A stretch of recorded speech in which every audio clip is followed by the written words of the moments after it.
আপু, তুমি আমাকে এখানে তুলে নিয়ে এসে এসব কি করছো? প্লিজ ছেড়ে দাও, বাসায় যেতে হবে। আমাকে আর মারছই বা কেন? চুপ, একদম চুপ। তোকে কতবার বলেছি আমি তোকে ভালোবাসি, কিন্তু তুই তো আমার কথার কোনো পাত্তাই দিচ্ছিস না। এত করে বলছি যেখানে পুরো মহল্লার ছেলেরা আমার পিছু পিছু ঘুরে আর আমি সেখানে তোর পিছু ঘুরি। তোমাকে তো এর আগেই বলেছি আপু, তুমি বাজে মেয়ে। মাফিয়া মহল্লার সবাই তোমাকে অনেক ভয় পায়। সিগারেট খাও, গ্যাঞ্জাম করো, আর কী সব নোংরা পোশাক আশাক পরে বাইরে দিয়ে চলাফেরা করো। যদি মা বাবা জানতে পারে আমি তোমার মতো একটা মেয়ের সঙ্গে রিলেশন করি, তাহলে আমাকে তারা নির্ঘাত বাসা থেকে বের করে দেবে। প্লিজ ছেড়ে দাও। না সোনা, ছাড়ার জন্য তো আর তোমাকে ধরি নাই। যেহেতু ধরে নিয়ে এসেছি, আজকে এক টানা একটা ব্যবস্থা করেই ছাড়বো। কি ব্যবস্থা? আর উল্টাপাল্টা কথা একদমই ভাববে না বলে দিলাম।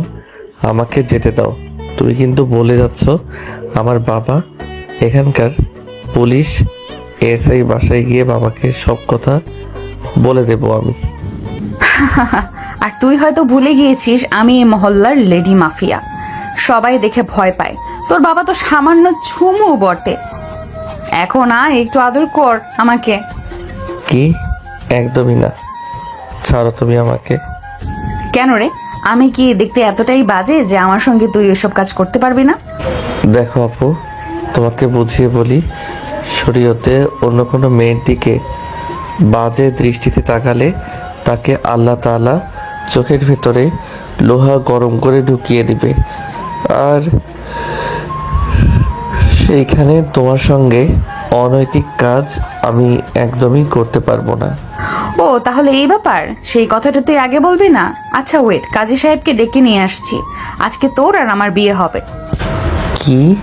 একদমই না আপু, আমি তো আগেও বলেছি তোমাকে বিয়ে করতে পারবো না। তুমি বাজে একটা মেয়ে, ছেড়ে দাও আমাকে, যেতে দাও। আমি ভালো করে জানি সোজা আঙুলে ঘি উঠবে না, তার জন্য আঙুলটা একটু বাঁকাতে হবে। ওয়েট, দেখাচ্ছি। কথাটা বলেই নেহা স্বাধীনের দিকে এগিয়ে যেতে লাগে। নেহাকে তার দিকে আসতে দেখে স্বাধীন অনেকটা ভয় পেয়ে যায়। ধীরে ধীরে পিছনের দিকে যেতে লাগে। দৌড়ে রুম থেকে বের হতে যাবে, ঠিক তখনই দেখতে পাই দরজা বাইরে থেকে লাগানো। পিছনের দিকে ফিরে দেখে নেহা খাটের উপর বসে থেকে হাসছে আর বলছে, আরে বোকা ছেলে, তুই ভাবলে কি করে নেহায় এত কাছাকাছি করবে? তোকে ধরে নিয়ে এসেছি, বাহিরের রুমের সামনে অনেককে পাহারা দিচ্ছে, আর তুই ভাবলি কি করে বের হয়ে যেতে পারবি? এখন আমি যা বলছি তাই কর, না হলে তোকে আর বাসায় যেতে দেব না। এখানে আটকে রাখবো সারা জীবনের জন্য, আর মাঝে মাঝে তোর কাছে এসে সুখ নিব। প্লিজ আপু, আমাকে ছেড়ে দাও। আমার সঙ্গে এমনটা কেন? শহরে তো ছেলের কোনো অভাব নেই, আমার থেকে অনেক সুন্দর সুন্দর সুদর্শন ছেলে আছে। তুমি তাদের সঙ্গে ওইসব করো না, ওরা আর তোমাকে মানা করবে না। তাই যদি করতাম অনেক আগেই তো অনেক ছেলেদেরকে এখানে উঠিয়ে নিয়ে এসে অনেক আনন্দ করতাম। তোর পেছনে তো আর ঘুরঘুর করতাম না। তোর মাঝে কি যেন একটা আছে যা আমাকে প্রতিনিয়ত তোর কাছে নিয়ে আসে। নেহার কথা শুনি স্বাধীন একটা বাঁকা হাসি দিয়ে নেহার দিকে তাকিয়ে ধীর কণ্ঠ নিয়ে বলতে লাগে, তুমি যে মেয়ে, না জানি কত ছেলের সঙ্গে শুয়েছ, আর এখন আমার কাছে এসে না জানার ভান ধরছো। কি? আমার নামে এত বড় বদনাম? ওয়েট, তোকে দেখাচ্ছি। কথাটা বলে নেহা তার পকেট থেকে ফোন বের করে ভিডিও অন করে টেবিলের উপর রেখে দেয়। স্বাধীনের কাছে গিয়ে স্বাধীনের কলার চেপে ধরে খাটের কাছে নিয়ে এসে ফেলে দেয়। খাটের উপর স্বাধীন শুয়ে আছে। নেহা এগিয়ে স্বাধীনের শরীরের উপর বসে পড়ে, এক এক করে শার্ট খুলছে আর প্রত্যেকটা অঙ্গে কিস করছে।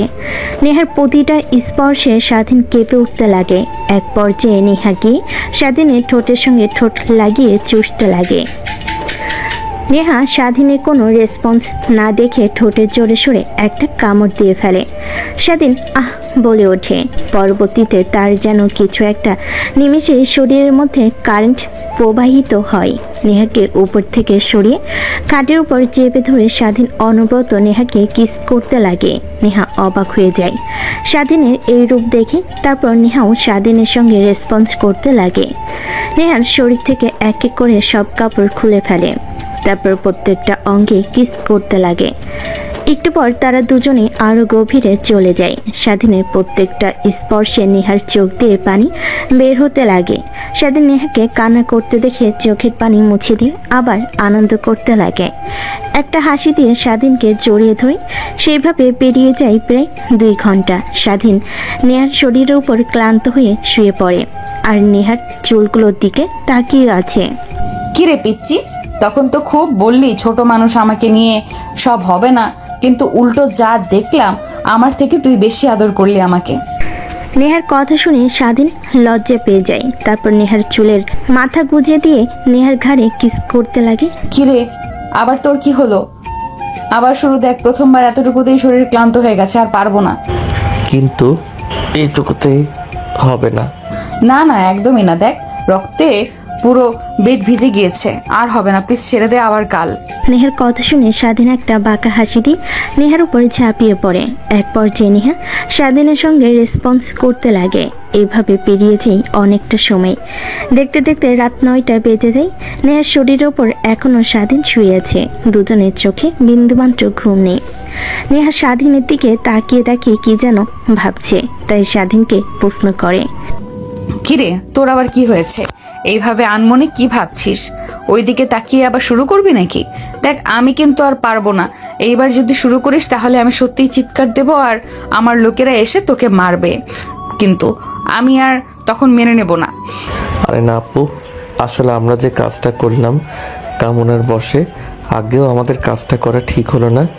যদি এইটা বাহিরে কেউ জানতে পারে তাহলে আমার ফ্যামিলি একদম মেরে ফেলবে আমাকে।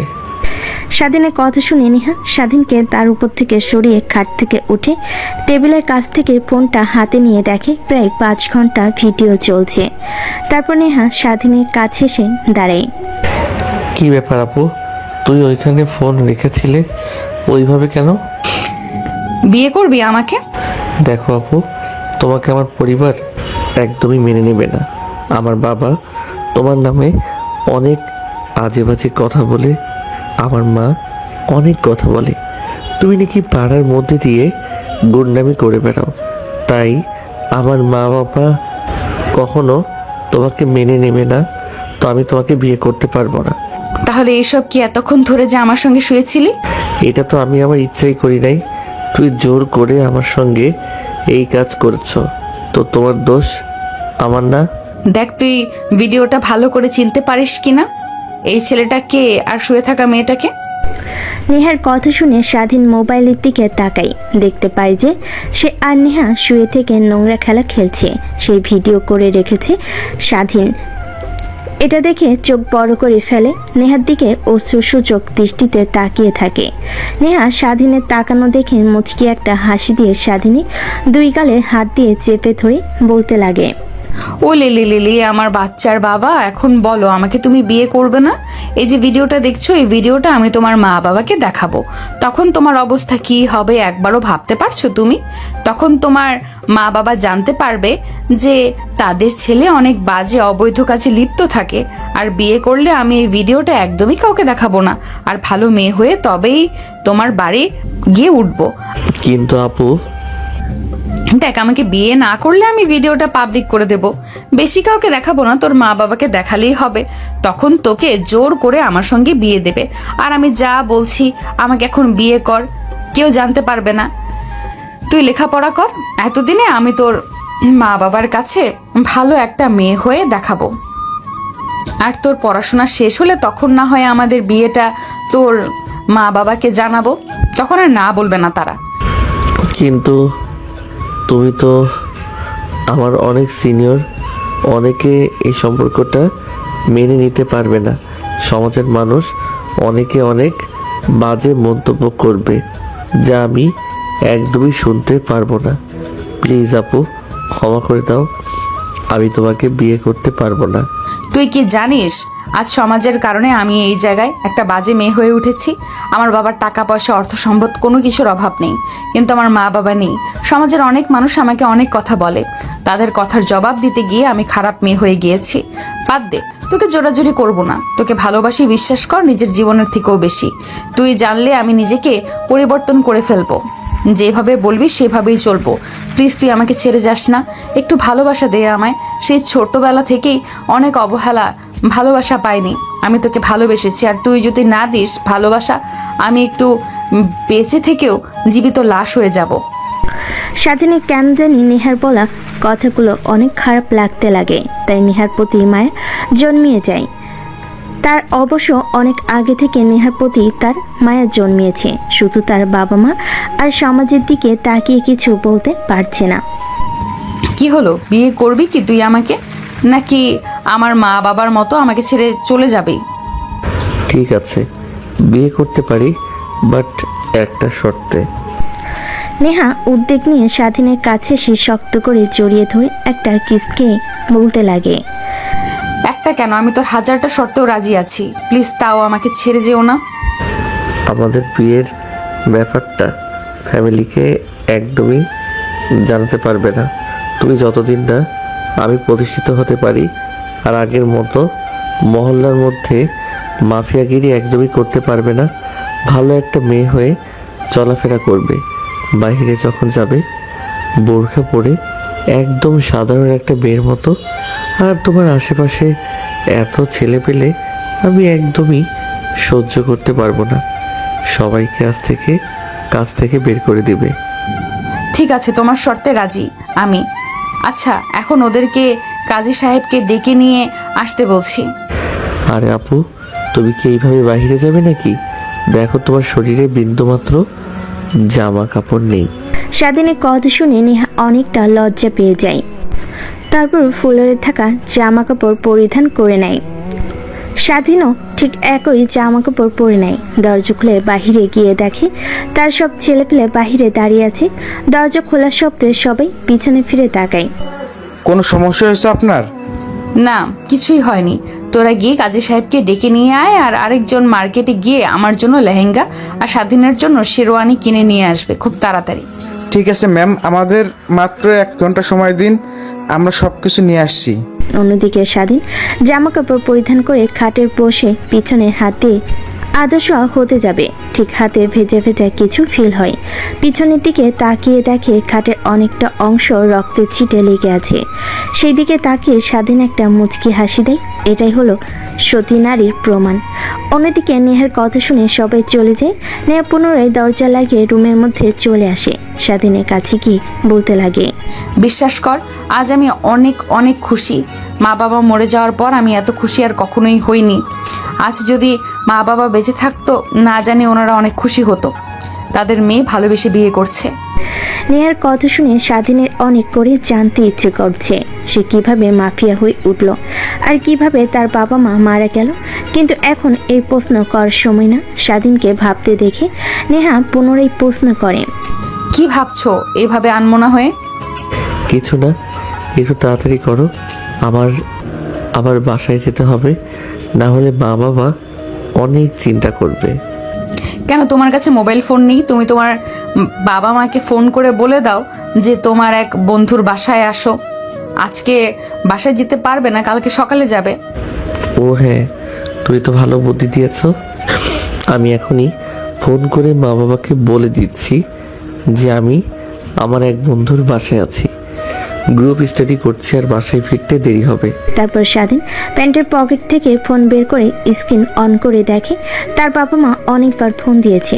স্বাধীনের অনেক ভয় হতে লাগে। ফোন দিলে না জানি কত কি বলে। স্বাধীন তার বাবাকে ফোন করে রিং হওয়ার সঙ্গে সঙ্গে রিসিভ করে। ওপাশ থেকে বলতে লাগে, কিরে বাবা, কই তুই? আর এত রাত হয়ে গেল আর এখনো বাসায় ফিরছিস না? তোর তো কলেজ ছুটি হয়েছে অনেক আগে। বাবা, তুমি তো জানো কিছুদিন পর আমাদের কলেজ পরীক্ষা, তাই সব বন্ধু মিলে এক বন্ধুর ভাষাতে গ্রুপ স্টাডি করছি। তুই কোনো চিন্তা করো না, আগামীকাল সকালে পৌঁছে যাব, না হলে এইখান থেকে সোজা কলেজে চলে যাব। এই কথাটা তুই আগে বলবি না? জানিস তোর মা আর আমি তোকে নিয়ে কত চিন্তা করছি। রাত 9টাও হয়ে গেল, এখনো তোর কোনো খোঁজ খবর নেই। তারপর ফোন দিছি, ফোন রিসিভ করছিস না। আই এম সো সরি বাবা, প্লিজ ক্ষমা করো। আর সব বন্ধু লেখাপড়ায় ফোকাস করেছি, তাই প্রত্যেকের ফোন নিয়ে ড্রয়ের মতো রেখে দিয়েছিলাম, তাই খেয়াল করিনি। আচ্ছা বুঝতে পারছি, এই নে তোর মার সঙ্গে কথা বল। পাগল হয়ে গেছে এক মুহূর্ত ছেলেকে দেখতে না পেয়ে। কি রে বাবা, কোথায় তুই? আর এত রাত হয়ে গেছে, এখনো বাসায় আসছিস না? জানিস না তোকে না দেখতে পারলে অনেক চিন্তা হয় আমার। তারপর স্বাধীন তার মাকে বোঝাতে লাগে, তারপর কথা শেষ করে ফোন রেখে দেয়। তারপর নেহার দিকে তাকিয়ে দেখে নেহা তার দিকে ড্যাপ ড্যাপ করে তাকিয়ে আছে। নেহার দিকে তাকিয়ে চোখের ইশারা দিতেই নেহার ধ্যান ভেঙে যায়। ম্যাম, এইভাবে তাকিয়ে থেকে কি ভাবছেন? না মানে ভাবছি আমার বাচ্চার বাবা নিজেই তো একটা বাচ্চা, সে আবার কিছুদিন পর বাচ্চার বাবা হবে, বিষয়টা হাস্যকর না? কি আমি বাচ্চা? ওয়েট, দেখাচ্ছি বাচ্চা কি করতে পারে। কথাটা বলে স্বাধীন ঠোঁট কামড়াতে কামড়াতে নেহার দিকে যেতে লাগে। স্বাধীনকে তার দিকে আসতে দেখে অনেকটা ভয় পেয়ে যায় নেহা। আমতা আমতা করে বলতে লাগে, দেখো এইভাবে প্লিজ আসবে না, আর অনেক ব্যথা হয়ে আছে পুরো শরীর। কি করছো আমাকে কামড়ে কামড়ে? কি আমি কামড়েছি তাই না? এই দেখো তুমি কি করেছো। কথাটা বলে স্বাধীন শার্টের বোতাম খুলে বুক দেখাতে লাগে। দেখে বুকের অনেকটা জায়গায় কামড়ে চিহ্ন। নেহা এইটা দেখে অনেকটা লজ্জা পেয়ে যায়। এখন ভাবছি কিভাবে মা বাবার সামনে গিয়ে দাঁড়াবো, যদি দেখতে পাই তাহলে কি বলবো। তারপর স্বাধীন আর নেহা নিজেদের মধ্যে অনেক দুষ্টামি করতে লাগে।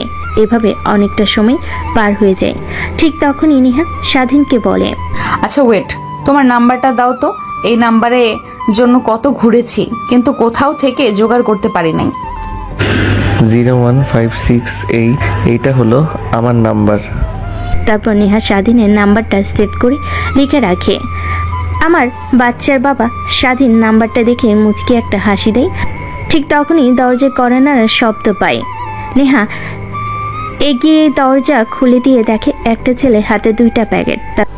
ম্যাম এই নেন, এই প্যাকেট আপনার জন্য লেহেঙ্গা আছে, আর এই প্যাকেটে স্যারের জন্য শেরানি আছে। তারপর নেহা ছেলেটার কাছ থেকে 2টা প্যাকেট নিয়ে দরজা লাগিয়ে দেয়। স্বাধীন অবাক হয়ে নেহার দিকে তাকিয়ে বলে, কি এই 2টা প্যাকেজের মধ্যে আছে? একটাতে তোমার জন্য শেরওয়ানি আর আরেকটাতে আমার জন্য লেহেঙ্গা আছে। চলো গোসল করে নিই, এই অবস্থায় তো আর রেডি হওয়া যাবে না, যা করেছো আমার। ঠিক তখনই দরজায় আবার কেউ একজন এসে দরজায় কড়া নাড়ে। নেহা প্যাকেটটা সোফায় রেখে দরজা খুলে দেখে আরো 2টা ছেলে দাঁড়িয়ে আছে। দরজা খুলতেই নেহা বলে, ম্যাম কাজী সাহেবকে ডেকে নিয়ে এসেছি, নিচে ওয়েট করছে আপনাদের জন্য। আচ্ছা যাও, আর অল্প কিছুক্ষণ ওয়েট করতে বলো, আমরা এক্ষুনি তৈরি হয়ে আসছি। ঠিক আছে ম্যাম। তারপর নেহা দরজা লাগিয়ে আবার রুমের মধ্যে যায়। তারপর স্বাধীনের কাছে গিয়ে বলে, কাজী সাহেব এসেছে, নিচে অপেক্ষা করছে আমাদের জন্য, চলো তাড়াতাড়ি গোসল করে নিই। নেহার কথা শুনে স্বাধীন নেহাকে কোলে তুলে নেয়। নেহা আচমকা চোখ বন্ধ করে ফেলে।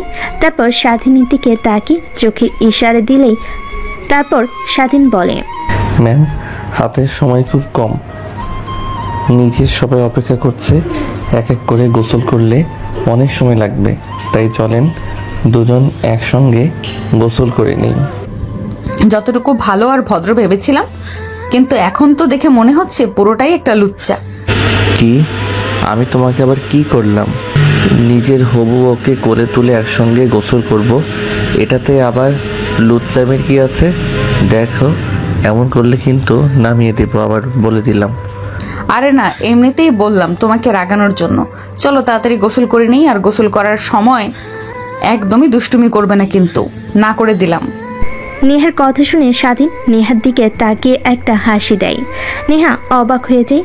আবার শুরু হয়, তাহলে এই পিচ্চিকে তো আর সামলানো যাবে না।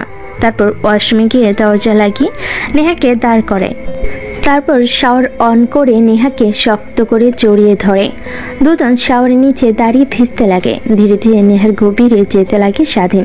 ঠিক তখনই নেহা স্বাধীনকে ধাক্কা দিয়ে সরিয়ে দিয়ে বলে, হায় আল্লাহ, পিচ্চিকে বোঝাই কি আর বোঝে কি? এত বদমাস আমি তো আগে জানি নাই, আর অভিনয় করে সব সময় ভদ্রতা দেখায়। একদমই না। তুমি আমার বউয়ের সঙ্গে যা ইচ্ছা তাই করতে পারি, কিন্তু তাই বলে অন্য কোনো মেয়েকে, ছি, একদমই ভাবি না ওইসব। ওকে স্যার, বুঝতে পারছি, কিন্তু এবার অন্তত গোসল করতে দেন। নিচে আমাদের জন্য সবাই অপেক্ষা করছে। তারপর নেহাকে ছেড়ে দেয় স্বাধীন। দুজনে গোসল করে বিয়ের পোশাক পরে আয়নার সামনে গিয়ে দাঁড়াতেই দুজন অবাক হয়ে আয়নার দিকে তাকিয়ে থাকে। সত্যই যেন আয়নাটা পূর্ণতা পেল। তারপর স্বাধীন পেছন থেকে নেহাকে শক্ত করে জড়িয়ে ধরে নেহার আচমকাই কেঁপে ওঠে। স্বাধীন পিছন দিক থেকে নেহার কাঁধে মাথা রেখে বলতে লাগে, একটা কথা সত্যি করে বলবো, তোমাকে প্রথম দেখাতে অনেক ভালো লেগেছিল আমার, কিন্তু আমার সাহস হচ্ছিল না যে তোমার প্রপোজাল অ্যাকসেপ্ট করবো কিনা। কিন্তু সবশেষে সেই সিনিয়র মাফিয়া মেয়ের হাজবেন্ড হতে চললাম। স্বাধীনের কথা শুনে নেহা পিছন ফিরে স্বাধীনকে শক্ত করে জড়িয়ে ধরে। তারপর সহ্য করে একটা কিস করে বলতে লাগে, ও আচ্ছা, তাহলে এই ব্যাপার। চলো, অনেক হয়েছে আদিক্ষেতা, এখন নিচে যাই, আমাদের জন্য সবাই অপেক্ষা করছে। তারপর রুম থেকে বের হয়ে নেহা আর স্বাধীন দুজনেই নিচে আসতে লাগে। সিঁড়ি ভেঙে নিচে আসছিল। নিচ থেকে সবাই তাদের দুজনের দিকে তাকিয়েছিল। তারপর নিচে আসতেই কাজী সাহেব বিয়ের কার্যক্রম শুরু করে। এক পর্যায়ে নেহা আর স্বাধীনের বিয়ে হয়ে যায়। তারপর কাজী সাহেবকে তার প্রাপ্য মর্যাদা দিতেই চলে যায়। নেহা তার রুমে চলে যায়। স্বাধীন বসে থাকে। একটু পর একটা টাকা ভর্তি বিটকেস নিয়ে আসে। টেবিলের উপর রেখে বলতে লাগে, তোরা আমার সঙ্গে অনেক দিন হলো কাজ করছিস, তোরা আমাকে অনেক উপকার করেছিস, ওদের ঋণ কখনো পরিশোধ করার মতো না। কিন্তু আমি আর এই কাজ করতে চাচ্ছি না। সাধারণ মানুষের মতো চলাফেরা করতে, সাধারণ মানুষের মতো চলতে চাচ্ছি। তাই আজ থেকে আর লেডি মাফিয়া নয়, সামান্য একটা মেয়ে হয়ে চলবো। আর এই ব্রিফকেসে যা টাকা আছে তা তোরা সবাই ভাগাভাগি করে নিবি, আর তোদেরকে আসতে হবে না। তোরা এই টাকা নিয়ে যে কোনো একটা ব্যবসা শুরু করবি, সেই রোজগার করে চলতে পারবি। আর কখনো যেন এই অন্যায়ের পথে তোদের না দেখি। কিন্তু ম্যাম, আমাদের তো অনেক শত্রু। আপনাকে একা পেয়ে তারা যদি আক্রমণ করে তখন কি হবে? আপনি একলা তাদের সঙ্গে লড়তে পারবেন না। তোরা সকলকে বলে দিবি যে আমি আর এই পথে নেই, এই পথ থেকে সরে এসেছি। তাই ওরা আর আমার উপরে আক্রমণ করবে না, ওরা এমনিতেই সাম্রাজ্য পেয়ে যাবে। আর হ্যাঁ, তোরা যেন কোনো অন্যায় কাজের সঙ্গে আর যেন লিপ্ত না হয়। ছেলে মেয়েদের নিয়ে সুখে শান্তিতে সংসার কর, এই দোয়াই করি। তারপর নেহা এক এক করে সবাইকে 3 বান্ডিল করে টাকা দিতে লাগে। সবাইকে টাকা দেওয়া শেষ হলে চলে যায়। শুধুমাত্র বাসায় অল্প কিছু কাজের মেয়ে রাখে, যারা কিনা রান্না বান্না করবে। এই জন্য স্বাধীন নেহার কর্মকাণ্ড আর কথা বলার ধরন দেখে অনেক ভালো লাগে। রাত অনেক হয়ে গেলে নেহা স্বাধীনকে নিয়ে তার রুমে যায়। দেখে রুম আগের অবস্থাতে নেই। বাসাঘর সাজিয়েছে অল্প সময়ের মধ্যে। কে বা কারা সাজিয়েছে এই চিন্তা করতে লাগে। নেহা দরজা লাগিয়ে স্বাধীনের সামনে এসে সালাম করতে নিবে, ঠিক তখনই নেহাকে উঠিয়ে স্বাধীন বুকের সঙ্গে জড়িয়ে নেয়। নেহাকে একটু রাগানোর জন্য বলে, সিনিয়র আপু, আপনার স্থান আমার পায়ের নিচে নয়, আমার বুকে, বুঝলেন? এই বুকে, ডান পাশে। কি কুত্তা, আমি তোর কি লাগি? আপু লাগি তাই না? দেখাচ্ছি আমি তোর আপু লাগি না বাচ্চার মা লাগি। কথাটা বলে নেহা স্বাধীনের গলা চেপে ধরে। স্বাধীন নেহাকে ভয় দেখানোর জন্য জিহ্বা বের করতে লাগে। নেহা স্বাধীনকে ছেড়ে দিতে স্বাধীন হাসতে লাগে। ফাজিল কোথাকার, আমি তো এরকম স্বাধীনকে কখনোই ভালোবাসিনি যে সারাদিন ভদ্র, কখনো কোনো মেয়ের দিকে তাকায় না। আর এত বাজে হয়ে গেছো তুমি। কই বাজে হয়েছি? শুধু তুমি আমার বিয়ে করে স্ত্রী, তাই তোমার সঙ্গে এই ব্যবহার করছি। না হলে অন্য মেয়ে তোমার জায়গায় থাকলে কখনোই এরকম ব্যবহার করতাম না। ও আচ্ছা। হ্যাঁ ম্যাম সাহেব, চলুন আবার শুরু করি। কথাটা বলেই স্বাধীন জিহ্বা বের করে ঠোঁট পিছুতে লাগে। নেহা স্বাধীনের কাছে এসে বলতে লাগে, আর হবে না, এমনিতেই তুমি আমাকে যে অবস্থা করেছো, ব্যথা হয়ে আছে। এখন যদি আবার হয় তুমি তাহলে নির্ঘাত মরে যাব। নেহার কথা শুনে স্বাধীন একটু রাগ দেখে খাটের উপর গিয়ে শেরওয়ানি খুলে শুয়ে পড়ে। নেহা বুঝতে লাগে স্বাধীন অনেক রেগে গিয়েছে। তাই স্বাধীনের পাশে আদর্শ হয়ে মাথায় হাত বুলিয়ে দিতে লাগে। কি ব্যাপার, আমার বাচ্চার বাবা দেখে আবার রাগও করতে পারে? তা বাচ্চার বাবার কি হয়েছে, কিভাবে রাগ ভাঙাবো? করেন তো, একদমই আবেগক্ষিত দেখাবেন না। জানি এখান থেকে কিছুই হয়নি আমার। ও লে লে লে লে, এত রাগ? আসলে আমি চাচ্ছিলাম যে এই পবিত্র রাতে আর কিছু না করে দুজন সাধারণ গল্প করে কাটিয়ে দেব। স্বাধীন উদ্বেগ নিয়ে শোয়া থেকে উঠে বসে, নেহার দিকে তাকিয়ে প্রশ্ন করে। আচ্ছা ঠিক আছে, বাট তোমার গল্প শুনতে আমার অনেক মন চাচ্ছে। তোমার বাবা কিভাবে মারা গেল, তুমি কিভাবে এই নোংরা কাজে লিপ্ত হলে, মাফিয়া হয়ে উঠলে? ও আচ্ছা ঠিক আছে, তোমাকে সব কথা খুলে বলছি। আমার পায়ে মাথা রাখো, আমি হাত বুলিয়ে দিচ্ছি। স্বাধীন ছোট বাচ্চাদের মতন নেহার পায়ের উপর মাথা রেখে স্বাধীনের মাথায় হাত বুলিয়ে দিতে লাগে। আমি ছিলাম আমার বাবা মার একমাত্র মেয়ে। আমি বেঁচে তো তাদের কোনো সন্তান ছিল না, তাই আমার বাবা মা আমাকে অনেক ভালোবাসতো। আর আমার বাবা ছিল এই শহরের নামকরা বিজনেসম্যান। বাংলাদেশের টপ 10 কোম্পানির মধ্যে আমার বাবার কোম্পানি ছিল নাম্বার 6। অনেক অনেক টাকা পয়সার মালিক ছিল। তুমি যদি কাজ কাম না করো, তুমি, তোমার ছেলে আর তার ছেলে আমার বাবার টাকা রেখে গিয়েছে, যা খেয়ে ফুরাতে পারবে না। তারপর নেহা স্বাধীনকে বোঝানোর জন্য শুরু থেকে বলতে লাগে। ফ্ল্যাশব্যাক। কি রে মা, সকাল তো হয়েছে কখন, তোর স্কুলের সময় পেরিয়ে যাচ্ছে, ঘুম থেকে উঠছিস না, কলেজে যাবি না? আরে মা, তুমিও না সকাল হতে না হতেই কানের কাছে এসে অ্যালার্ম শুরু করে দাও। আর একটু ঘুমাতে দাও, কলেজের অনেক দেরি আছে মা। কি রে, ঘড়ির দিকে তাকা, দেখো কটা বাজে, সকাল 9টা বাজছে, আর তোর কলেজ 10টা থেকে। কি বলছো, সত্যি 10টা বাজে? একটা বার ঘড়ির দিকে অন্তত তাকিয়ে দেখ কত বাজে। তারপর নেহা ফোনটা খুঁজে খুঁজে হাতে নিয়ে দেখে 9টা 10 বাজছে। নেহা অবাক হয়ে যায়, এত বেলা অবধি সে ঘুমালো। তাকে কলেজে যেতে হবে, আর আজকে ইম্পর্টেন্ট ক্লাস আছে। তাই তড়িঘড়ি করে ওয়াশরুমে চলে যায় ফ্রেশ হতে।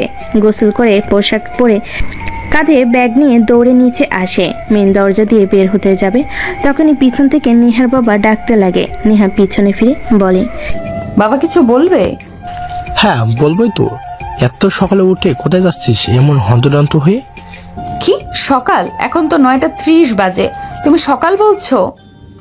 কাজের সময় পার হয়ে যাচ্ছে।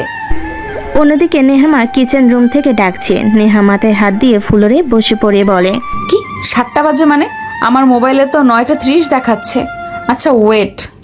কথাটা বলে নেহা ব্যাগ থেকে ফোনের স্ক্রিন অন করে দেখে এটা তার ফোনে স্ক্রিন পেপার না। ফোন উল্টো দেখে এটা তার ফোনে না, এটা তার মায়ের ফোন। রেগে অগ্নিদৃষ্টি ধারণ করে নেহার বাবা মায়ের রাগের কারণ বুঝতে পারে না।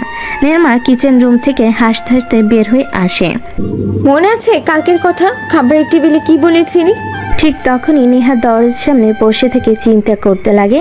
কালকে খাবার টেবিলে তার মার সঙ্গে সে একটা ডেয়ার নিয়েছিল, সে কখনোই কালকে 9টার আগে ঘুম থেকে উঠবে না।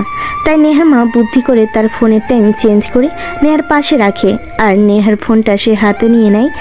নেহাকে ডাক দিতে সময় দেখে উঠে রেডি হয়ে যায়। আর কি বলেছিলি মনে আছে?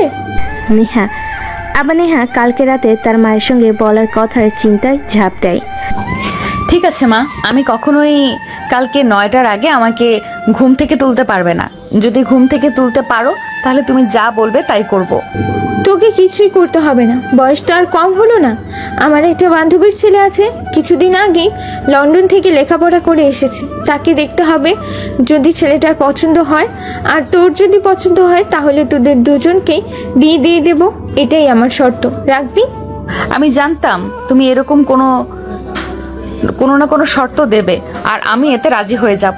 এত পাগল আমি নই, এখন বিয়ে করতে পারবো না। এছাড়া তুমি যা বলবে তাই করব। আচ্ছা তাহলে এই মাসে তোর হাত খরচের 50% টাকা আমি নিয়ে নিব, বাকি 50% টাকা দিয়ে তুই চলাফেরা করবি। কি 50% টাকা? আমার তো ফুল টাকা দিয়ে মাস কোনো মতে চলে যায়। আচ্ছা তারপরও আমি রাজি আছি। ভুল কোচকে কথাগুলো বলে নেহা। ওকে ডান। আরে তোমরা দুই মামে কি শুরু করলে বলো তো? খাবার খেতে এসেছি আর কি দেওয়া নিয়ে পড়ে আসো তোমরা। রাখো তো, রাহান খাবার দাও। নেহার কথাটা চিন্তা করে রেগে যায়, ব্যাগটা আছাড় দিয়ে দেয়। রেগে বলে, না, এটা আমি মানি না। তুমি আমার সঙ্গে চিটিং করেছো, এটা হয় নাই। আমি দিতেছি। তুমি চিটার। এখন বললে তো আর হবে না, এই মাসের 50% টাকা আমার। তারপর নেহা আর নেহার মা ঝগড়া করতে লাগে। নেহার বাবা পাশে দাঁড়িয়ে থেকে দেখতে লাগে। এই তারিক নেহার বাবা অনেক ভালো লাগে। মা আর মেয়ের দুষ্টামি এইভাবে অনেক দিন পর হয়ে যায়। নেহা মনোযোগ দিয়ে কলেজে যায়, ক্লাস করে বাসায় আসে। এমনই চলছিল দিনকাল। একদিন কলেজ ছুটি হয়ে যায়। গরমে সে সুবাদে নেহা আর কলেজে যায় না। একদিন খাবার টেবিলে বসে নেহার বাবা মা খাবার খাচ্ছিল। এমন সময় নেহার বাবা বলে, মা, তোর তো কলেজ বন্ধ 1 মাস, তা এই 1 মাস বাসায় থেকে কি করবি? চল গ্রামে যাই, অনেকদিন তো হলো গ্রামে যাওয়া হয় না, সবাই আমাদের দেখার জন্য মরিয়া হয়ে আছে, চল। না বাবা, গ্রাম আমার একদমই ভালো লাগে না। গেলে পরে তুমি আসতে চাও না খুব সহজে, আবার ওইখানে নেটওয়ার্কও পাওয়া যায় না, ওয়াইফাইয়ের ব্যবস্থা নেই, রাতে ঘুমাতে হয়, আশেপাশে অনেক পোকামাকড় দেখি, আবার একটু বৃষ্টি হলে বাহিরে দিয়ে হাঁটা যায় না, পায়ে কাদা লেগে যায়, তাই আমি যাব না।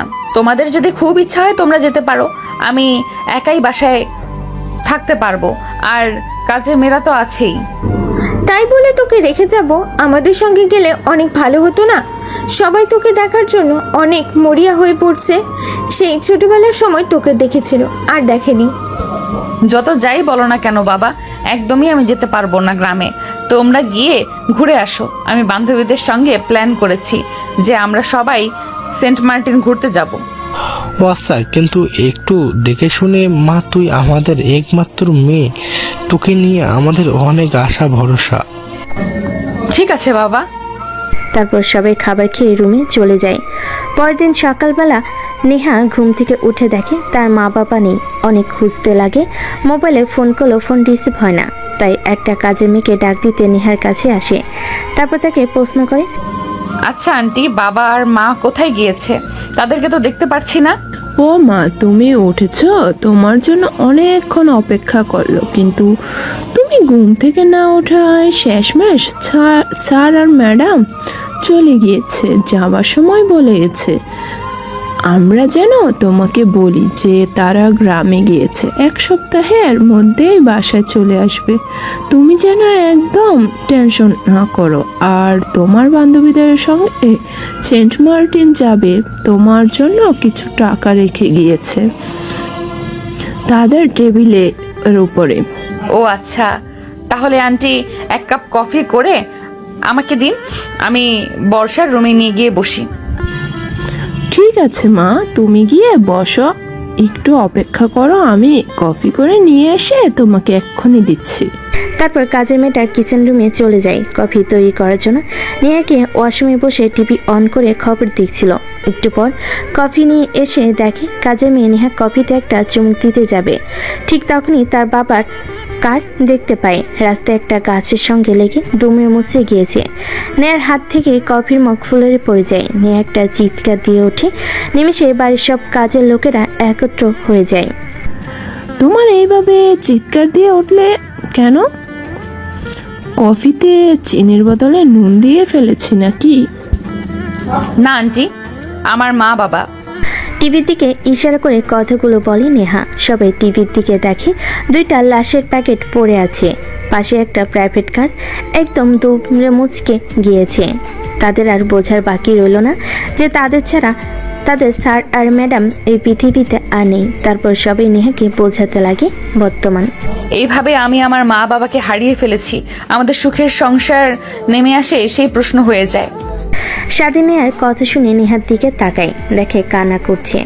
স্বাধীন তার 2 হাত দিয়ে নেহার চোখের জল মুছে দিয়ে বলে, আর একদমই কান্না করবে না, আমি তো আছি তোমার পাশে, তোমার জীবনকে ঠিক আগের মতো সুখী করতে। তা বুঝতে পারলাম আঙ্কেল আন্টি এইভাবে পৃথিবী ত্যাগ করেছে, তা তুমি কিভাবে মাফিয়া হলে? স্বাধীনের কথা শুনে নেহা একটা বাঁকা হাসি দিয়ে চোখে একটু ঘৃণা লাগিয়ে বলতে লাগে, তাহলে শোনো কিভাবে মাফিয়া হয়ে পড়লাম।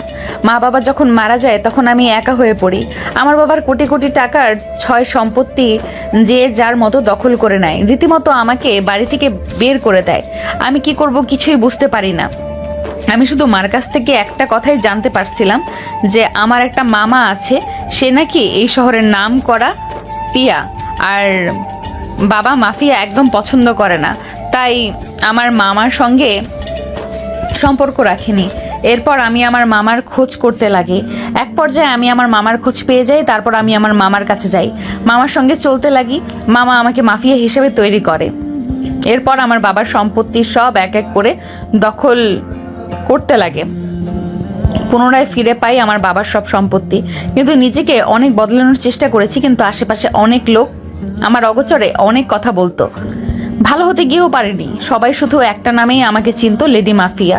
আর কেন জানি আমারও ভালো লাগতো, সবাই আমাকে দেখে ভয় পেত, তাই আমি আর এই পথ থেকে সরে আসিনি।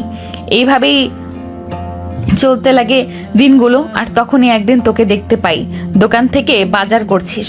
ওই দিন আমি বাজারের মধ্যে থেকে টাকা তুলছিলাম, চান্দা। তোকে দেখতে পাই আর তোকে ভালো লেগে যায়। এরপরে টুকু তো জানিসই সব।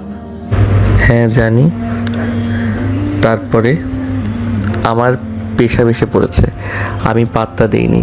শেষমেশ জোর করে বিয়ে করেছো, আমার মতো ছোট্ট একটা পোলাকে বিয়ে করেছো তুমি।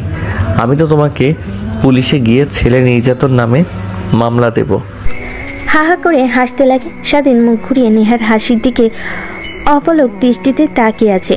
অনেক মামলা শুনেছি, বাট আজই প্রথম শুনতে পেলাম পুরুষ নির্যাতন নামে মামলা দেবে। ঠিক তখনই চারিদিক থেকে আজানের সুমিষ্টি ধ্বনি ভেসে আসতে লাগে। নেহার পায়ের উপর থেকে মাথা সরিয়ে বসে পড়ে নেহার দিকে তাকিয়ে বলে, হাই হাই, সকাল হয়ে গিয়েছে, পুরো রাত এইভাবেই কাটিয়ে গেল, কিছুই তো করতে পারলাম না। যা দুষ্টু জুনিয়র বর আমার। আর বলতে হবে না, পরে তোমার খবর নিচ্ছি। এখন আসো, অজু করে নামাজ পড়ে নিই। তারপর স্বাধীন আর নেহা দুজনে পোশাক পরিবর্তন করে ওয়াশরুমে গিয়ে অজু করে বাইরে এসে নামাজ পড়ে নেয়। নামাজ পড়া শেষ হলে নেহা আজ স্বাধীন দুজনের দিকে তাকিয়ে থাকে।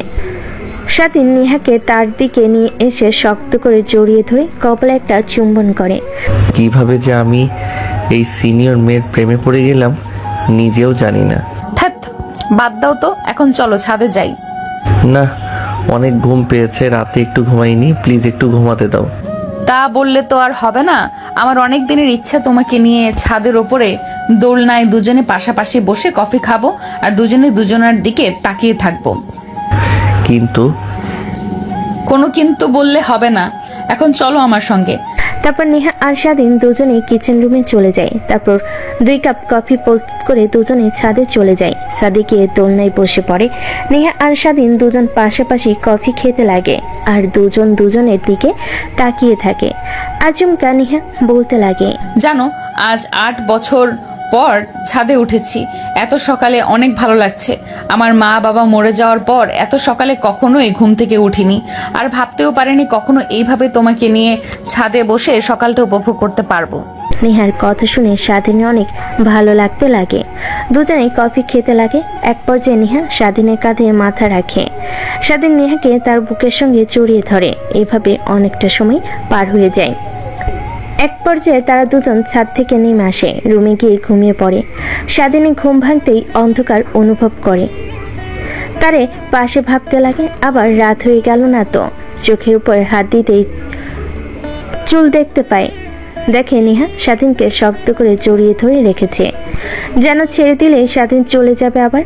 তারপর নেহাকে পাশে সরিয়ে খাট থেকে উঠতে যাবে, অমনি নেহা আবার স্বাধীনকে জড়িয়ে ধরে ঘুমিয়ে পড়ে। নেহাকে স্বাধীন সরিয়ে দিয়ে উঠে দাঁড়াতে দেখে নেহা দাঁড়িয়ে আছে। স্বাধীন নেহার দিকে তাকিয়ে মুচকি একটা হাসি দিয়ে বলতে লাগে, কি হয়েছে ম্যাম, হঠাৎ করে উঠে পড়লেন যে, ঘুমিয়ে পড়েন। ঘুম আসছে না আমার। তা তুমি এত সকাল সকাল উঠেছো, কোথাও যাবে? কলেজে যেতে হবে না, মা বাবাকে বলেছি, না হলে আবার আমাকে অনেক দুশ্চিন্তা করবে। ও আচ্ছা, তাহলে যাও। ওয়াশরুমে যেতে হবে কেন? একটু আগে তো অজু করে নামাজ পড়েছি। তুমি আমার ব্যাগটা এনে দাও আর কলেজের পোশাকটা এনে দাও আমাকে। এনে দিচ্ছি, বাট তুমি যাও, ওয়াশরুম থেকে ফ্রেশ হয়ে আসো। নেহা এক প্রকার স্বাধীনকে জোর জবরদস্তি করে অসমের ভিতরে ঢুকে দেয়। স্বাধীন আয়নার দিকে তাকিয়ে অবাক হয়ে যায়, পুরো মুখে লিপস্টিকের দাগ। স্বাধীন বুঝতে পারে এই কাজটা নেহা ব্যতীত আর কেউই করবে না। মুচকি একটা হাসি দিয়ে ফ্রেশ হতে লাগে। ফ্রেশ হয়ে ওয়াশরুম থেকে বের হয়ে সামনের দিকে তাকিয়ে দেখে এক হাতে প্যান্ট শার্ট, অন্য হাতে ব্যাগ নিয়ে দাঁড়িয়ে আছে।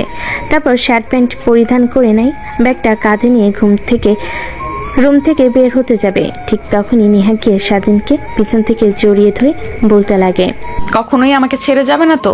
জানো, এই অল্পতেই তোমাকে অনেক বেশি ভালোবেসে ফেলেছি আমি, আমার জীবনের থেকেও বেশি। তুমি যদি ছেড়ে চলে যাও আমাকে, তাহলে আমার এই জীবন রাখাটাই পুরোটাই বৃথা। বেঁচে থেকেও জীবিত মরে যাব। এমনিতেই মা বাবার সুখ কাঁপিয়ে উঠতে পারিনি, এখনো তোমাকে আপন করে বাকিটা পথ চলতে চাই, বাঁচতে চাই। ওকে সিনিয়র আপু, এটা নিয়ে ভাবতে হবে না। আমি কখনোই তোমার এই হাত ছাড়ছি না, শক্ত করে জড়িয়ে ধরেছি। যদি না তুমি মৃত্যুর আগ পর্যন্ত না, যদি না তুমি চাও। আচ্ছা, কখনো আবার তো বুড়ো কিংবা সিনিয়র বলে আমাকে কখনোই অবহেলা করবে না তুমি? স্বামী আর স্ত্রীর সম্পর্কটা হলো মধুর, আর কোনো স্ত্রী স্বামীর কাছে বুড়ো হয় না, বুঝলে? বয়স যতই হোক না কেন, তার কাছে সবসময় সেই পরী থেকে যায়। তুমি আমার পরী থেকে যাবে আজীবন। স্বাধীনের কথা শুনে নেহা মুচকি একটা হাসি দেয়। তারপর স্বাধীনের ঠোঁটের সঙ্গে ঠোঁট লাগিয়ে প্রায় 5 মিনিট পর ছেড়ে দেয়। তারপর পিছন থেকে নেহা স্বাধীনকে উদ্দেশ্য করে বলতে লাগে, আচ্ছা চলো, তোমাকে নামিয়ে দিয়ে আসি। খুব একটা সময় তো নেই, এখন 9:40 বাজে। তোমার কলেজ শুরু হবে 10টা থেকে। আবার কলেজে গিয়ে ক্লাস শুরু করতে পারবে না, স্যার ক্লাসে ঢুকে যাবে। চলো, তোমাকে নামিয়ে দিয়ে আসি আমি গাড়ি করে। আরে না, লাগবে না, যেতে পারবো। নিচে গেলেই অনেক গাড়ি আছে। এত কথা বলছো কেন তুমি? যা করতে বলেছি তাই করো, এখন আসো। আর নিচে গেলে কখনোই রিক্সা পাবে না এই অসময়ে। তারপর নেহার অনেক জোরাজোরিতে স্বাধীন নিচে এসে গাড়িতে উঠতেই স্টার্ট দেয়। তারপর নেহা যেতে লাগে কলেজের দিকে। ঠিক তখনই স্বাধীনের ফোন আসে। ফোনটা হাতে নিয়ে দেখে তার বন্ধু সজীব ফোন করেছে। ফোন রিসিভ করে কানের কাছে ধরতেই ও পাশ থেকে সজীব বলতে লাগে, শালা তোকে কতবার আমি ফোন করেছি দেখতো, রাত থেকে, কিন্তু তোর কোনো রেসপন্স পাচ্ছি না। রাতে আঙ্কেল আমাকে ফোন করেছিল, বললো যে তুই বাসায় আসিস। আর তুই কি বলেছিস? সব সত্যি কথা বলিসনি তো আবার? আরে না, কিছুই বলিনি। জানি হয়তোবা তুই কোথাও গিয়েছিস, তাই আমার নাম বলেছিস। তাই বলেছি তুই আমার বাসাতেই আছিস, সমস্যা নেই। আঙ্কেলকে ম্যানেজ করে ফেলেছি। তা তুই কোথায়, না বলে রাতে কোথায় ছিলি? ফোনে তো আর বলার কোনো ভাবেই সম্ভব না। তুই কোথায়? কলেজ আয়, আর আমি কলেজ আসছি, তারপরে তোকে সব কথা খুলে বলবো। আরে শালা, আমি কলেজ গেটের সামনে দাঁড়িয়ে আছি, আয় তুই। কথাটা বলে স্বাধীন ফোন রেখে দেয়। তারপর নেহা গাড়ি চালাতে চালাতে প্রায় 10 মিনিট পর কলেজের সামনে এসে ব্রেক করে। গাড়ি থেকে নেমে নেহার সঙ্গে কিছু কথা বলে কলেজের ভিতর প্রবেশ করে। অন্যদিকে সজীব কলেজের গেটের সামনে দাঁড়িয়ে থেকে সব কিছু দেখছিল আর অবাক হয়ে স্বাধীনের দিকে তাকিয়েছিল। তারপর নেহার কাছ থেকে বিদায় নিয়ে স্বাধীন কলেজের ভিতর প্রবেশ করতে যাবে। অমনি পিছন থেকে সজীব স্বাধীনের কলার চেপে ধরে কলেজের ভিতরে একটা বট গাছের কাছে নিয়ে গিয়ে বসিয়ে বলতে লাগে, দেখ, তোর মতিগতি আমার ভালোই লাগছে না। সত্যি করে বল, নেহাপুর সঙ্গে তুই এক গাড়ি করে আসলি, আবার রাতে তুই বাসায় ছিলিস না। আঙ্কেলকে বলেছিস আমার বাসায় আছিস, আর সব বন্ধু মিলে আমরা গ্রুপ স্টাডি করছি, যা সম্পূর্ণ মিথ্যা কথা। হ্যাঁ, নেহার সঙ্গে ছিলাম রাতে। কিসি, তোকে বন্ধু বলতে আমার লজ্জা হচ্ছে। তুই শেষমেশ কিনে একটা বাজে মেয়ের সঙ্গে বাজে কাছে লিপ্ত হয়েছিস। তুই জানিস না নেহা একটা বাজে মেয়ে, ওর মতো মাফিয়া মেয়ে এই শহরে আর অন্য একটাও নেই। আর তুই কিনা শেষমেশ ওই মেয়ের সঙ্গে, আমার বলতেও লজ্জা হচ্ছে, রাতে বুঝি ওর সঙ্গে ছিলি। প্লিজ একটাবার তুই আমার কথাটা একটাবার শোন। কি শুনবো? আমি আর কি বলতে চাচ্ছিস তুই আমাকে? শেষমেশ তুই ওই নষ্ট মেয়ের ফাঁদে পা দিলি। মেয়ের আর কি দোষ? নেহাপুর ফিল্ম ফিগার দেখে তো নিজেকে সামলাতে পারিসনি তুই। তাই তো দেখ, ওইসব মেয়ে একদম বাজে, তোকে খেয়ে দিয়ে ছেড়ে দেবে। তোকে আবার তখন পস্তাতে হবে। ওরা ভালোবাসার নামে কিন্তু দেহের লালসা খুঁজে বেড়ায়। আরে শালা চুপ কর, আগে শোন আমার কথা। নেহা আমার স্ত্রী, একদম বাজে কথা বলবি না ওকে নিয়ে। কি স্ত্রী মানে? হ্যাঁ, নেহা আমার স্ত্রী, আর আগামীকাল রাতেই আমরা বিয়ে করেছি। কিভাবে কি? তুই ওকে বিয়ে করলেই বা কেন? এতদিন হলো তোর পিছু পিছু ঘুরছে প্রতিনিয়ত, নেহাপুকে সরিয়ে দিয়েছিস, তাহলে হঠাৎ করে কি হলো যে একেবারে বিয়েতে চলে গেলি? শোন, তাহলে কালকে কলেজ শেষ করে তুই রিক্সায় উঠে বাসায় গেলি, আমি রিক্সা না পেয়ে ফুটপাথ দিয়ে হেঁটে বাসার দিকে যাচ্ছিলাম। মাঝ রাস্তাতে নেহাপুর লোকরা এসে আমাকে একটা গাড়ি করে কোথায় যেন নিয়ে যায়। পরে দেখতে পাই নেহাপু, বুঝতে পারি এটা নেহাপুর বাসা। তারপর আমার সঙ্গে জোর জবরদস্তি করতে লাগে। তারপর স্বাধীন সজীবকে শুরু থেকে শেষ পর্যন্ত বলে। স্বাধীনের কথাগুলো শুনে সজীব অবাক হয়ে যায়, স্বাধীনের দিকে ড্যাব ড্যাব করে তাকিয়ে থাকে। তাই বলে তুই একটা মাফিয়া মেয়েকে বিয়ে করলি, ভালোবাসলি? এটা একদমই বেমানান ভাই। তোর বাবা মা শুনলে কি ভাববে? আর তোদের কি মেনে নেবে না কখনোই? নেহা মাফিয়া হয়ে ওঠার পিছনেও একটা ভয়ঙ্কর রহস্য আছে যা কেউ জানে না আজ পর্যন্ত, আমি ব্যতীত। তাহলে শোনো কীভাবে নেহা মাফিয়া হয়ে উঠলো। নেহার বাবা ছিল বাংলাদেশের টপ বিজনেসম্যানের মধ্যে অন্যতম। তারপর নেহা মাফিয়া হয়ে ওঠার কাহিনী সজীবকে বলতে লাগে। সজীবের শুনে অনেকটা কষ্ট হয়, কারণ একটা মেয়ে কিভাবে একা একা সংগ্রাম করে এত কষ্ট সহ্য করে নিজেকে ধরে রেখেছে। সরি রে, নেহাপুকে ভুল বোঝার জন্য। কখনো ভাবতেও পারিনি একটা লোক খারাপ হওয়ার পিছনে কিছু না কিছু থাকে, সেটা কখনো ভাবতেও চাই নাই, শুনতেও চাই নাই। আজও তাই আমরা ওই বিষয় নিয়ে তাকে উল্টাপাল্টা মন্তব্য করি, তাই না? হ্যাঁ, হয়েছে, এখন আর আদিক্ষেতা করতে হবে না। চলো, ওই দেখো স্যার ক্লাসরুমে ঢুকছে। তারপর স্বাধীন আর সজীব দুজনে দৌড় লাগায় ক্লাসরুমের দিকে। স্যার তাদের দুজনকে দেখে বসতে বলে, বসে ক্লাস করতে লাগে।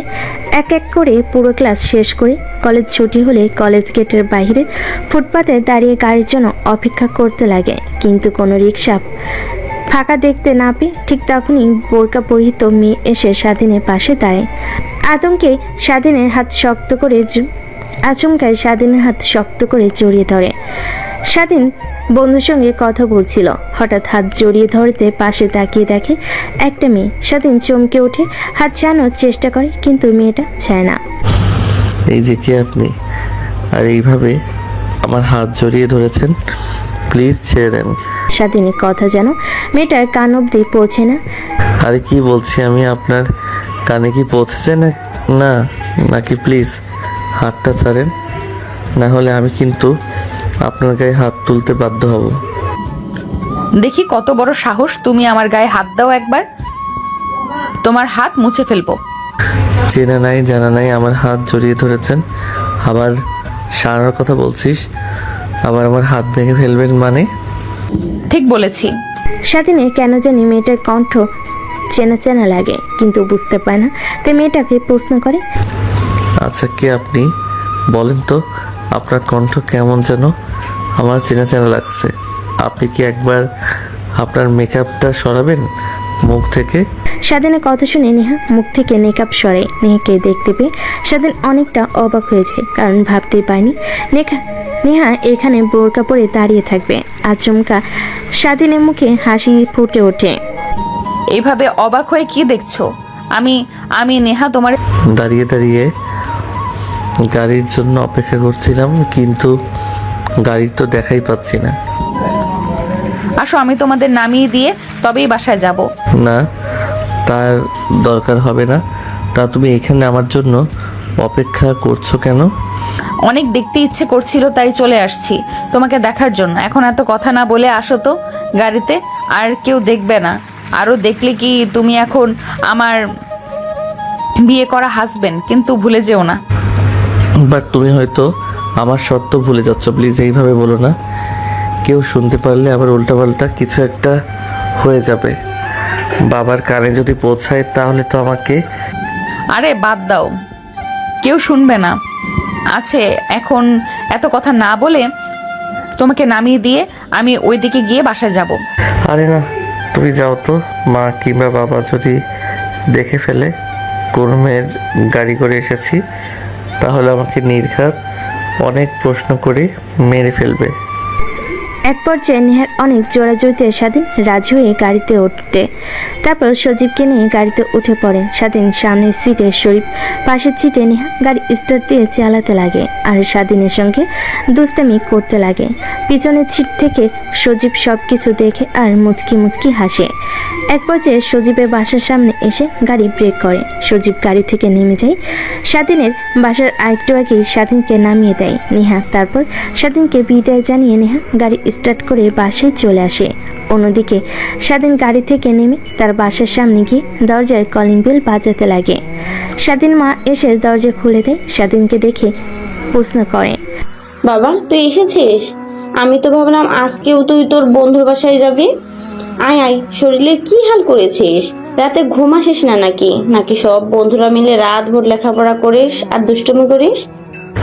আরে মা, তুমিও না দরজার সামনে দাঁড়িয়ে কি আজগুবি প্রশ্ন করছো আমাকে? শরত, রুমে যেতে দাও। তারপর স্বাধীন তার মাকে পাশ কাটিয়ে রুমে চলে আসে। টেবিল ওপর ব্যাগ রেখে খাটের উপর শুয়ে পড়ে। কেন জানি বারবার নেহাকে অনেক করে দেখতে ইচ্ছে করছে। এটাই বুঝি ভালোবাসা, যার জন্য তাকে এক পলক দেখার জন্য নেহা ছুটে গিয়েছিল কলেজের সামনে। বারবার নেহার কথা ভাবতে লাগে। এক পর্যায়ে মোবাইলের ডাটা অন করে নেহার নাম্বারে ফোন করে। ফোন করার সঙ্গে সঙ্গে নেহা রিসিভ করে মনে হয় মোবাইলের সামনে বসে স্বাধীনের ফোনের অপেক্ষা করছিল। ভিডিও কল দিয়ে দেখে নেহা বাসায় তার খাটের উপর বসে আছে।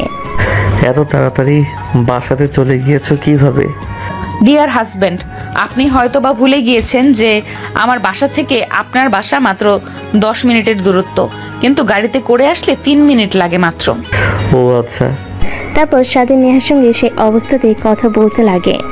এভাবে পেরিয়ে যায় 1 ঘন্টা। অন্যদিকে স্বাধীন মা কিচেন রুম থেকে রান্না করছিল, কিন্তু স্বাধীনকে দেখতে না পেয়ে চিন্তিত হয়ে যায়। কারণ প্রত্যেকদিন স্বাধীন কলেজ থেকে এসে ফ্রেশ হয়ে কিচেন রুমের সামনে গিয়ে তার মার সঙ্গে দাঁড়িয়ে থেকে আড্ডা দিবে, না হলে সোফার উপর বসে টিভি দেখবে বসার রুমে।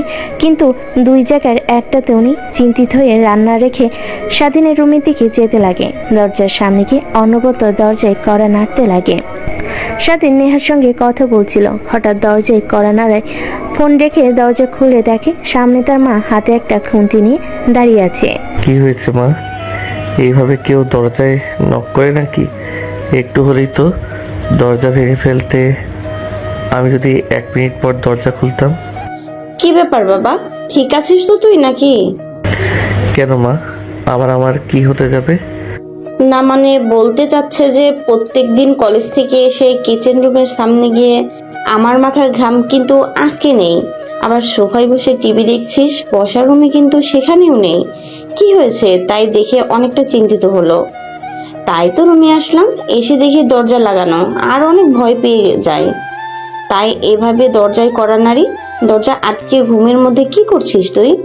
আরে মা, তুমিও না, আমি এখন বড় হয়েছি, ম্যাচিউরড হয়েছি। আমার কি প্রাইভেসি বলে কিছু নেই? হ্যাঁ হয়েছে, আমার ছেলে অনেক বড় হয়ে গিয়েছে, কিছুদিন পর বিয়েও করাতে হবে তাই না? একটু পর তোর বাবা আসবে, আমি ডাক দিতেই নিচে আসিস খাবার টেবিলে খাবার খাওয়ার জন্য। ঠিক আছে। কথাটা বলেই স্বাধীন মায়ের মুখের সামনে দরজা লাগিয়ে দেয়। স্বাধীন মা অনেকটা অবাক হয়ে পড়ে, কারণ তার ছেলে এর আগে কখনো এমনটা করেনি। কিচেন রুমে এসে রান্না করতে লাগে। অন্যদিকে স্বাধীন দরজা লাগিয়ে তড়িঘড়ি করে বালিশের নিচ থেকে ফোন বের করে দেখে নেহা অনবরত ফোন করে চলেছে। রিসিভ করে হাতে নিয়ে দেখে অশ্রুমাখা চোখ। কি হয়েছে তোমার? এমন কাঁদনা আমার কাছে কেন? কিছু কি হয়েছে? কিছুই হয়নি, আবার তোমাকে ফোন দিচ্ছি বাট তুমি রিসিভ করছো না, তাই অনেক চিন্তা হচ্ছিল। আরে বলো না, মা এসেছিল তাই ফোন কেটে দিয়ে মার সঙ্গে কথা বলতে গিয়েছিলাম। এখন বলো। কলেজ থেকে এসে আমাকে ফোন করেছো, অনেক দেখতে ইচ্ছে করছিল বুঝি? হ্যাঁ তাই তো, তোমাকে ফোন করেছি। নিজের স্ত্রীকে দেখে কখনো মন ভরে নাই, তাই ফোন করেছি দেখে মন ভরে দেওয়ার জন্য। পাগল একটা। তারপর স্বাধীন আর নেহা একে অপরের সঙ্গে কথা বলতে লাগে। সেদিন পোশাক চেঞ্জ করতে নিলে নেহা ফোন কেটে দিয়ে মানা করে। তারপর স্বাধীন পোশাক পরিবর্তন করে। তারপর স্বাধীন পোশাক পরিবর্তন করে নেহার সঙ্গে কথা বলতে লাগে। এভাবে অনেকটা সময় পার হয়ে যায়। প্রায় 2 ঘন্টা পর রাত যখন 9টা বাজে তখন হঠাৎ দরজায় অনবরত কলিং বেল বাজতে লাগে। নেহা সোফায় বসে টিভি দেখছিল। এতগুলো কলিং বেল বাজানো দেখে অনেকটা রেগে যায়। তড়িঘড়ি করে দরজা খুলে দেখে স্বাধীনের বাবা দাঁড়িয়ে আছে। কি হয়েছে তোমার? কলিং বেল নষ্ট করে ফেলবে নাকি? অনবরত দিয়েই চলেছ। আমি আসছি, একবার দিলেই তো হয় নাকি? তোমার ছেলে কোথায়? ও স্বাধীনতার রুমে শুয়ে আছে। তুমি যাও, ফ্রেশ হয়ে এসো, ওকে ডেকে নিয়ে আসছি। হ্যাঁ, নিচে আসো, ওকে ডেকে নিয়ে। আর ওর সঙ্গে আমার কিছু কথা আছে। আমি ফ্রেশ হয়ে আসছি, ও যেন বাসা থেকে বের না হয়ে যায়। কথাটা বলে স্বাধীনের বাবা তার রুমের দিকে অগ্রসর হয়। অন্যদিকে স্বাধীন নেহার সঙ্গে কথা বলছিল। ঠিক তখনই দরজা আবার কড়া নাড়ার শব্দ পায়। ফোন রেখে দরজা খুলে দেখে তার মা দাঁড়িয়ে আছে সামনে। কি ব্যাপার মা? কি হয়েছে? বাবা কি এসেছে বাসায়? হ্যাঁ এসেছে, অনেক রেগে আছে দেখলাম। আর তোর কথা বারবার জিজ্ঞেস করছিল। তোর সঙ্গে কি যেন একটা কথা বলার আছে। আয় নিচে আয় এক্ষুনি। আচ্ছা মা, তুমি চলে যাও, আমি আসছি। কথাটা বলি স্বাধীনের দরজা লাগিয়ে রুমে চলে আসে। তারপর নেহাকে সব কথা খুলে বলে। ফোন রেখে দিয়ে রুমের বাহিরে বসার রুমে গিয়ে সোফায় বসে। এক পাশে স্বাধীন, অন্য পাশে তার মা। ছোট থেকে তোকে স্বাধীনতা দিয়ে এসেছি, যখন যা চেয়েছিস তাই দিয়েছি। তাই বলে আজ তুই আমার মুখে এভাবে চুনকালি মাখাবি, কখনো ভাবতেও পারিনি। বাবা, আমি কি করেছি আবার? একদম চুপ, তোর কথা আমার একদমই শুনতে ইচ্ছা করছে না। তোকে জন্ম দিয়ে আমার ভুল হয়েছে, জানিস? জন্মের পর যদি তোকে মেরে ফেলতাম তখনই ভালো হতো আমাদের। কিন্তু বাবা, আমি কি করেছি সেটা তো বলো অন্তত।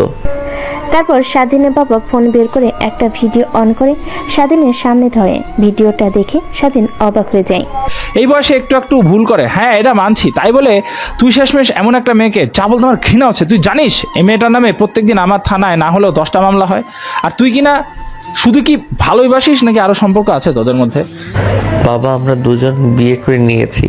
স্বাধীনের কথা শুনে তার বাবা নিজেকে আর কন্ট্রোল করতে পারে না। স্বাধীনের কাছে এসে কলার চেপে ধরে ঠাস ঠাস করে থাপ্পড় মারতে লাগে। ঠিক তখনই স্বাধীনের মা এসে চানোর চেষ্টা করে, কিন্তু স্বাধীনের বাবা তাকে সরিয়ে দেয়।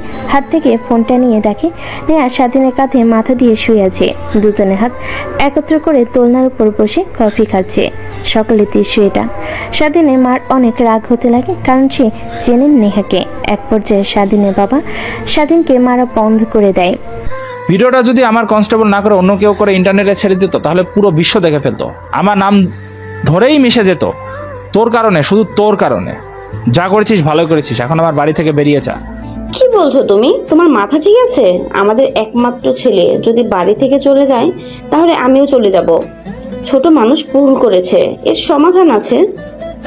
তারপর স্বাধীনের মা স্বাধীনের বাবার কাছে এসে হাত ধরে রুমের দিকে নিয়ে যেতে লাগে। অন্যদিকে স্বাধীন সোফায় বসে নিচের দিকে তাকিয়ে অনবরত কান্না করে চলেছে। একটু পর স্বাধীনের মা বাবা রুম থেকে বেরিয়ে সোফায় এসে বসে।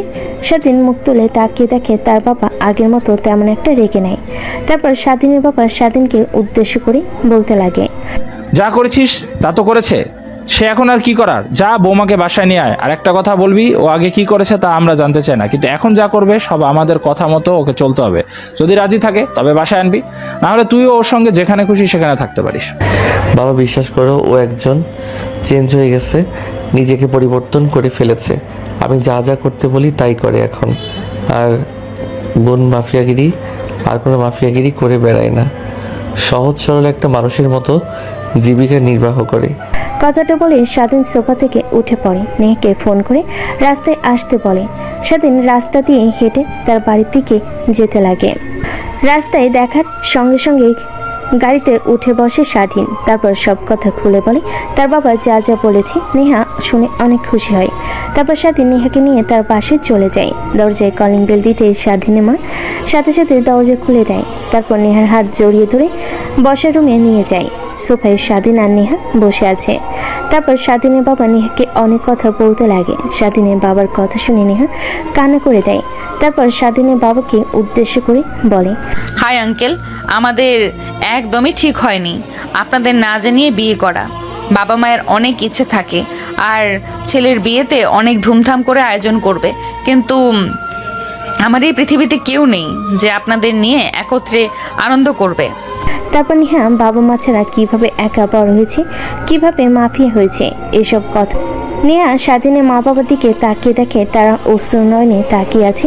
নেহা সোফা থেকে উঠে বাসা থেকে বের হতে যাবে, ঠিক তখনই পিছন থেকে স্বাধীনের মা গিয়ে নেহার হাত ধরে ফেলে। কই যাচ্ছ মা তুমি? যেদিকে দুই চোখ যায়, চেয়েছিলাম অন্যান্য মেয়েদের মতো এমন একটা সুখের সংসার থাকবে যেখানে স্বামী থাকবে, শ্বশুর থাকবে, শাশুড়ি থাকবে, কিন্তু আমার সেই কপাল নেই।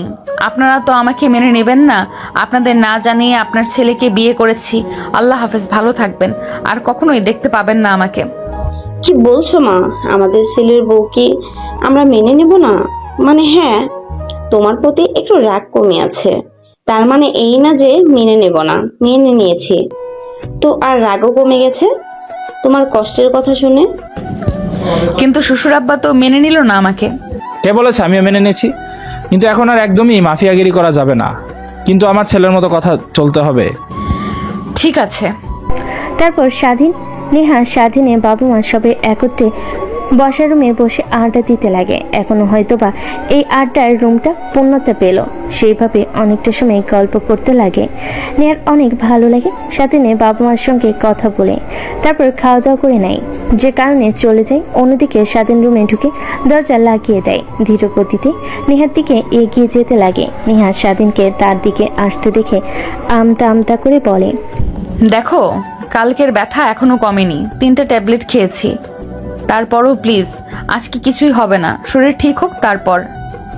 সেইটা বললে তো আর হবে না। আমার আদর পেয়েছে, তোমাকে আদর করব, এটাই শেষ ব্যথার ট্যাবলেট, আরও 2টা খেয়ে নিও। কথাটা বলে স্বাধীন খাটের উপর লাফ দিয়ে নেহার শরীরের উপর পড়ে যায়। তারপর অনবরত নেহাকে কিস করতে লাগে। ধীরে ধীরে নেহার শরীর থেকে সম্পূর্ণ পোশাক খুলে ফেলতে লাগে। নিমিষে দুজন হারিয়ে যায় ভালোবাসার এক অতল গভীরে।